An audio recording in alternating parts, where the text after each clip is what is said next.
Before we go into a lot of different discussions, I want to ask you about the favoritism that's been rumored about East Chicago Central basketball between the Calumet athlete and the Harvard athlete. As you stated to me earlier, you stated that when you was a freshman, you guys had a core group that was already had a set foundation. So really, if you already got 10 guys and a set foundation, how you guys were, it's only really two spots open with the other 45 guys, trying to play for the team. So is there a stereotype or a rumor? Is that rumor true about the favoritism towards the Calumet athlete or New Edition Calumet? I grew up out here, so I heard that. I heard that all my life. But no, I believe that I know some Harvard guys, man, that can handle their own against anybody in the city, anybody in the state, so anybody in the country. So it doesn't. Our all-time leading scorer right now is from the Harbor. Each-one Moore, he's from the Harbor. So it's not about Harbor, Calumet, New Edition. It's about having game, And Calumet guys and New Edition guys have been known for to have game for years. So has the Harbor guys. You got guys in the Harbor. You got the guy that's running, the old school guy that's running right now. He's a politician. Oh, Kenny Monroe? No, not Kenny, but his partner played for the Dub, played at Purdue. Drake Morris. Drake Morris got records.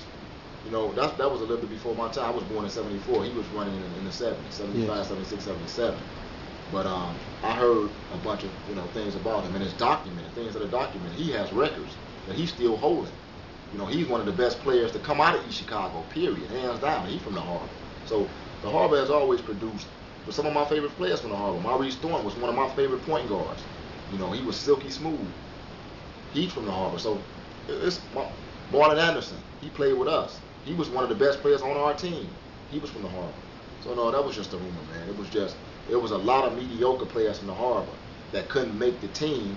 So, because it was two schools and the competition was such, it was fierce, man. I mean, you would have to see it.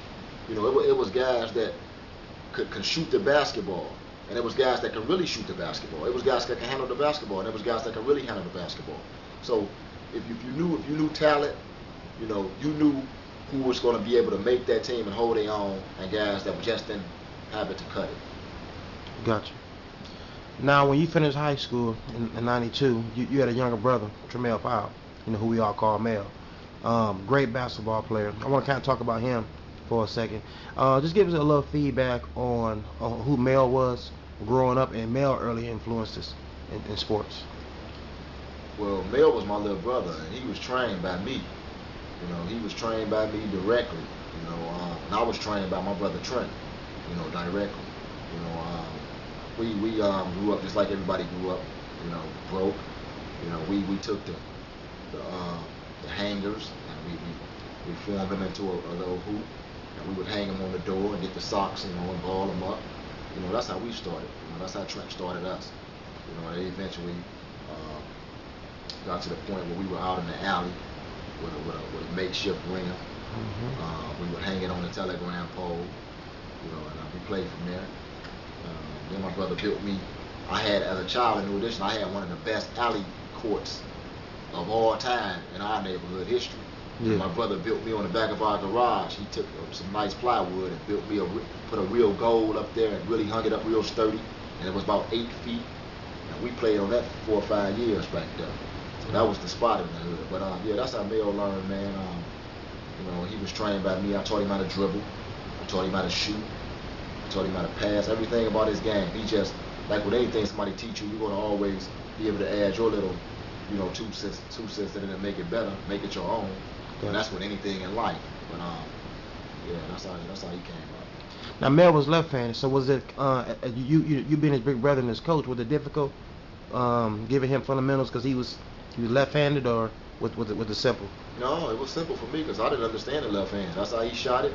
I just told him to shoot it, and he ain't had no problem shooting it. He would shoot it, man. And he had a better jump shot than me.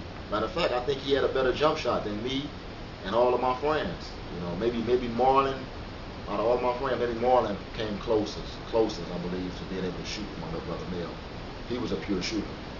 Gotcha. I was a Mel, same class as Mel. I was a year older than Mel, so I remember Mel at Washington, elementary. I mean, putting up 40 a game. Also going to West Side, doing this thing. You being his big brother, and although during this time you was in the military, but you being his big brother, how did you feel knowing that you helped Mel get to this level of skill, of talent? Well, I didn't go to the military till Tramell was I believe after his 8th grade season. Okay, sorry. I think he was he had just entered high school when I left. Okay, sorry about that. But, okay. Yeah, I seen him develop. You asked me how did I feel about him. What was the question? For far as this game, because basically, as a coach or as a big brother, your goal always to help your little brother get better. Mm-hmm. But seeing Mel really, because Mel's one of the best, if not the best. You see what I'm saying? So for you being his big brother, and like you said, you help him in the house, shooting on the little makeshift rims. You're in the backyard in the alley. You as his big brother and being his teacher, how did it make you feel knowing that Mel skills was kind of exceptional? Oh, yeah, I was proud of him as a big brother. Like I said, that's when Mel came up when the summer leagues were still popping, man. The summer leagues were still hot. Calumet guys were still able to go to the harbor without getting killed. Exactly. And vice versa. New Edition, everybody was able to meet in New Edition. Everybody was able to meet in Raleigh Park. We were still all one big family at that time. Yeah. There was still a few fights, but there was no killings. The killings hadn't started. And Mel grew up in that scene. So I knew Mel was going to be tough, man. When he was young, when he was in 4th grade, 3rd grade, like I say, because he played with me. And at that time, I was tough. So I know how Mel was being raised, and then to see him play against his peers after playing with us, it was basically easy for him to play with the Fahim Mobleys that would put up a bunch of points too. Kenny I in the harbor that would put up a bunch of points too. Lil Weenie, that would score. Yeah. So, them the guys that I remember as watching the younger generation come up. Guys that was under us. Now, did Mel have like peers that he wanted to outbeat? Like you said, Fahim Mobley at the time was one of them great players. Did Mel ever tell you like, I'm gonna go out there, and I'm gonna kill Fahim today on the basketball court, or was it, or was Mel just always? Because basically when I seen Mel, he was real reserved, always quiet, but he's scoring 40 points on you. Yeah. What kind of personality did Mel have as an athlete? Mel was quiet. He was laid back. I used to be the one telling him to go kill Fahim because I know Fahim was going to be trying to kill him. Exactly. You know what I'm saying? And I know Khan then was going to be behind Fahim. Because Calumet like that. They gonna be together. Yeah. Jack. So I had to tell my little brother, we playing 1-5-1 today. We playing MLK today. Five gonna be coming. And you gonna be coming. You gotta bring it to him. You know what I'm saying? He gonna be trying to bring it to you. So.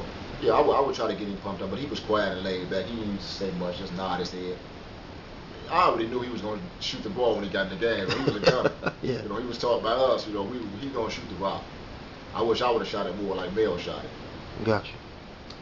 In 1998, I was in college, and my father gave me a call and said, "Hey, I have some bad news for you. Mel Powell, he just passed away." And I'm sitting in my dorm room like, wow, I was shocked at first. Because when I first thought about Mel, first thing I thought about was playing some league basketball against him. Seeing him at Washington put up 40 and 50 points. Seeing him at Central playing basketball again. I know he's your brother, but just give me a little feedback on your feelings when you heard the news about Mel. Well, I was almost there. I was out in the neighborhood, when it happened, and it was just a horrible time, man. It happened on my mother's April 25th, my mother's 60th birthday. Wow. So yeah, it was just a tragic time, man. Mel was, almost out of high school, and he was, on his way to a junior college in Exactly. Texas. Exactly. Playing, and we had planned on him, basically getting his game back right because. Like I say, the streets will take you under, man. I seen, basically my little city turn from sugar to shit, if I, can use those words. You good? The way we grew up close knit. Like I say, you could be in the harbor. 9 times out of 10, somebody in the harbor would know your people in Calumet or in New Edition, and you probably would be able to, you probably would get a phone call back to where you were before you even got back. So the city was more close knit, and the city changed, and that culture and that lifestyle caught all of us up, including my little brother, which was the cause of, well, that change, that atmosphere was the reason I believe that my little brother is not here today. So it was basically a horrible time for me and my family, but every day it's getting better, But yeah, he got a lot of memories, man, especially on the basketball tip. If you could do one thing different with Mel before he passes away, what one thing would that be? The way I'm training my son now, that's the way I wish me and Mel would have came up. Nobody ever really taught me and Mel how to eat right, how to put God and academics first before your friends, girls, and even the game. If you're not trained properly, you can't do anything properly. You're not going to succeed at anything. You have to be trained properly, and you have to be dedicated. Like Lil Floyd say, hard work, dedication. And so I believe that if anything, that's what I would have changed about me. And a lot of my friends, I know they feel the same way because I talk to them. And they always tell me, damn, if I knew back then what I know now, I would be a much better person, a much better man, and a much better athlete.